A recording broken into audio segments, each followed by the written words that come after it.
Okay, I think this will be the last video here for this set. This is going to deal with how to handle significant figures in computations or calculations.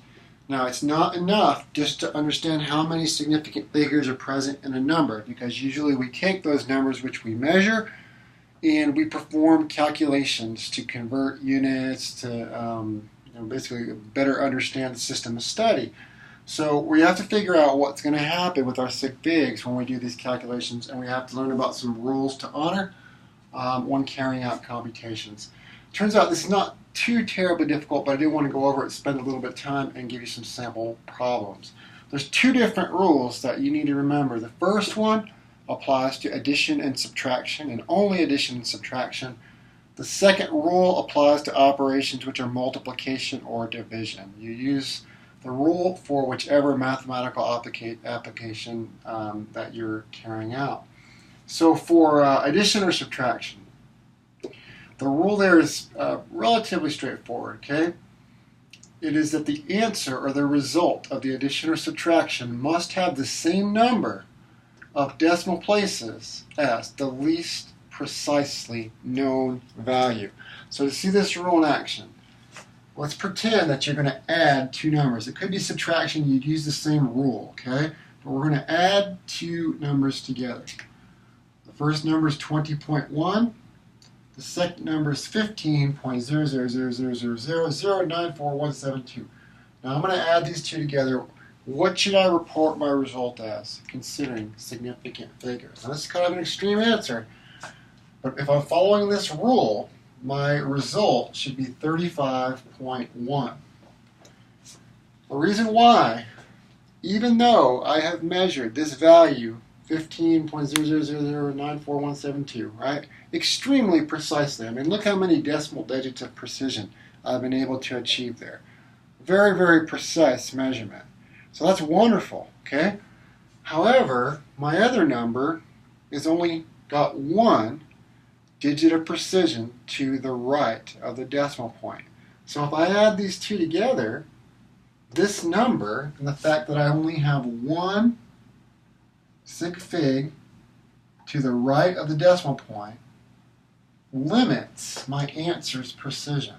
So what this rule tells me to do is that I need to find the number that I'm adding or subtracting with the fewest decimal sig figs, and my result should have the same number of decimal sig figs. So I've got one decimal sig fig here, and my result needs to also have one. So what I would do is I'd add these two together and then round my result such that it only had one decimal sig fig. This is the rule for addition or subtraction. There's a separate rule for multiplication and division. For multiplication and division, your final answer should contain the same number of significant figures as there are in the measurement with the least significant figures, or the least precisely known value. So let's pretend that we're going to multiply these three numbers together, okay? We're going to multiply 9.2, 6.8, and 0.3744. All these we'll say are centimeters length measurements that we've measured. We want to multiply them together, maybe to get a volume of an object, okay? What should we report as the result, okay? So if I just punch in 9.2 times 6.8 times 0.3744 onto my calculator, this is what my calculator reads, 23.4225. Now the question is this the correct response considering significant figures? And I would argue that it is not, okay? Now why is that? Well, because we need to honor this rule. We've measured 9.2 and 6.8 to two significant figures. Two sig figs here, two sig figs here. Now we've done a really good job measuring this dimension, much more precise to 4 decimal spaces. But the problem is that our computation is limited by the precision in these measurements. They're not as precise. And this rule, if we're going to honor it, tells us that our final result of our calculation should have no more significant figures than the least precisely known value, which means that my result needs to only have 2 sig figs. So I may get this on my calculator, but if I'm cleaning up my sig figs or paying attention to my precision of measurement, I need to round that down to 23, which has 2 sig figs. And if I'm honoring my sig fig rules, 23 should be what I report as the result of this calculation, because it has no more precision than the least precisely known value. Let's work some more sample problems over on the right-hand side of the board. Two examples here. The first one in A, we're going to take this number 16.3521, subtract 1.448. Okay? So we're doing a subtraction exercise. So if we do that, which of our rules should apply here? What do we think? Probably the rule for addition and subtraction. Okay, so let me do this on my calculator real fast. So I got 16.3521 minus 1.448. Okay, so the number my calculator shows, this is just right off my calculator, I'm not considering sig figs quite yet, is 14.9041. Okay, now if I do invoke the rule for sig figs, my answer needs to have the same number of decimal places as the least precisely known value. So you say, okay, which is least precisely known, which has the fewest number of decimal sig figs? And it looks to me like that one's got 4, this one's only got 3. So 3 decimal places is kind of my key spot here. So this 1 is in the 4th decimal place. I think I'm going to round down since that's a 1 and report my answer as this for this subtraction. Okay, so what was important there is the fact that this has got 3 decimal sig figs. That's limiting the precision in my result. That can't have more than 3, and I need to stop reporting numbers there. Okay, makes sense? All right, hopefully so. Now let's try the second one. The second problem has to do with a different rule. I think this one looks like it's going to be some multiplication and division involved. Okay, fortunately for us, that uses the same exact rule.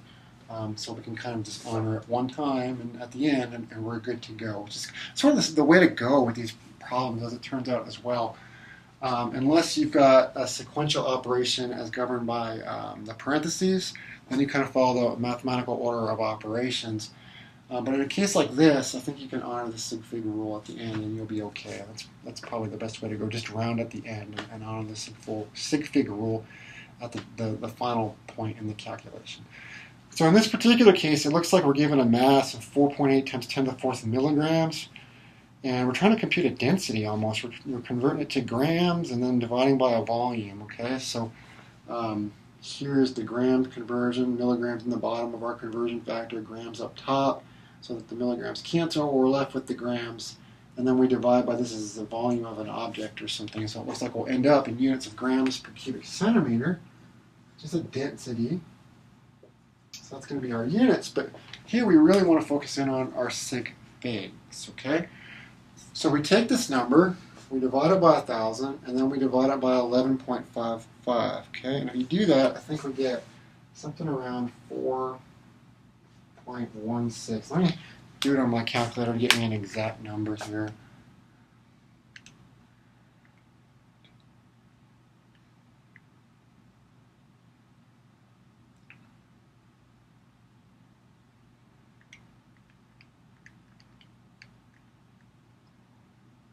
Yeah, I got 4.1558.